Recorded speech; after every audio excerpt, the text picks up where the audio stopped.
Hello guys, welcome back to my YouTube channel spontaneous trip. तर तुम्हा सगळ्यांना पहिला तर तुम्हाला सगळ्यांना नववर्षाच्या हार्दिक शुभेच्छा। आणि आज नववर्षाचा पहिला दिवस आहे, तारीख आहे 1/1/2024।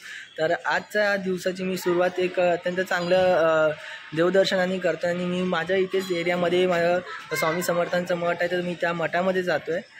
तर दिवसाची सुरुवातच मी देवदर्शनाने स्वामींचं दर्शनाने मी करतो आहे, तर खूपच छान वाटतं, खूप प्रसन्न वाटतं आहे। तर तुम्हाला मी त्या स्वामींचं मी दाखवतो, कारण की याच्या अगोदरही जेव्हा स्वामींचा जेव्हा जन्मदिवस होता तेव्हा सगळं त्याची व्हिडिओ पण मी टाकलेली होती। तर त्याच मठामध्ये मी आता परत आलो आहे, तर खूप प्रसन्न वाटतं आहे, खूप छान वाटतं आहे। चला मग दर्शन घेऊ।